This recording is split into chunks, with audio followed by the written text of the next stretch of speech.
আসল পড়াশোনা যদি না করলে, এসব পড়াশোনা যদি হবে ওটা কি, আসল শিক্ষা যদি গণিত না হলে, হ্যাঁ মানে সোহাম অহম ব্রহ্মাস্মি অবস্থায় হয় না।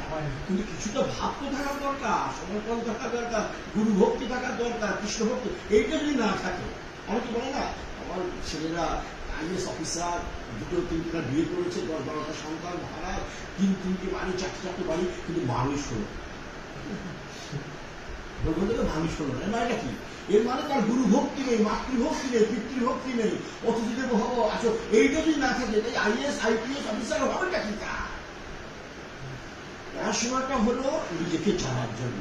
আমার বিবেকানন্দ বলতে শিক্ষা অন্তর্সুপ্ত শক্তিকে জাগ্রত করা, আমার মধ্যে যেটা শুয়ে আছে ওটাকে জাগ্রত, এটা জন্য শিক্ষা।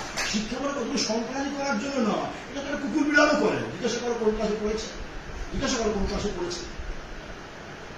সুতরাং এইগুলি তো গরু ছাগলের ব্যাপার, আসরিক বৃত্তি এইগুলি, এইগুলি তো মানবীয় ধর্ম নয়। মানবীয় ধর্ম আসতে গেলে সেই শিক্ষক অর্জন করবে, ওগুলো পড়াশোনা শুনলে আমার কাজ হতে থাকে। যদি সে গুরু ভক্তি না হয়, গুরু সমর্পিত চিত্ত না, ঈশ্বরের ভক্তি না হয়, আমি তাকে মানুষই মনে করি না। এরকম পড়াশোনা করবো, হাজার ঘুরে বেড়াচ্ছে, গরু ভেড়া হয়, তারপরে একদিন মরেও যাচ্ছে, আবার কুকুর হয়ে জন্মগ্রহণ হচ্ছে।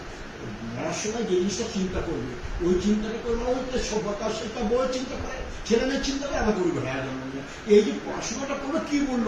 এই পড়াশোনা কোনো মূল্যই নেই যে পড়াশোনা ঈশ্বরের কাছে পৌঁছিয়ে না। এই আমার মুখস্থ করে নেওয়া হবে।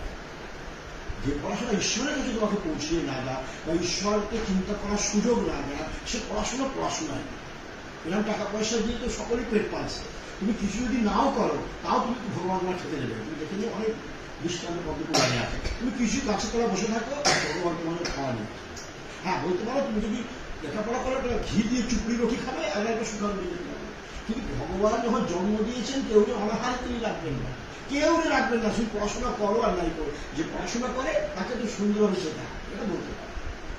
আসল তো কিছু হলো না, আমি ডাক্তার হলাম, এই হলাম, এইসব কোনো মূল্য নেই। আমার মধ্যে সব কোনো মূল্য নেই। এটা গরু ছাগল সব ডাক্তার হয়ে যাচ্ছে। হ্যাঁ, কিন্তু তুমি রোগীর সেবা করো বিনা পয়সা।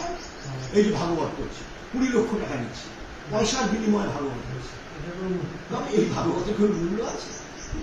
বিক্রি করছে, মানে ভাগবত বিক্রি করছে, মূল্য প্রফেশন হিসাবে হয়ে যাচ্ছে। এই জন্য লোকের মধ্যে প্রভাব বিস্তার করে, নিজেরও কল্যাণ হয় না, আরেকজনের কল্যাণ হচ্ছে। আমরা একটা কথা বলতে পারবো, তুমি লাইভ হচ্ছে কেন কিছু তো ভগবানের নাম শুনছে। আসলে পড়াশোনা কোনো মূল্য নেই, কোনো মূল্য। এটা কোনো 10টা বই পড়লে 10টা বই লেখা যায়, এটা কোনো ব্যাপারই না। কিন্তু আসল জিনিসটা হলো ব্রহ্মচর্য পালন করা, আসল জিনিসটা হলো ঈশ্বরকে লাভ করা। ওইটাই যদি না, তাহলে এসে গরু ছাগলের মধ্যে পড়াশোনা করে কোনো মূল্য নেই। আর বলতে পারো সময় ভাত কাটানো, কিছু স্বাস্থ্যকর সময় কাটানো, এইটাই।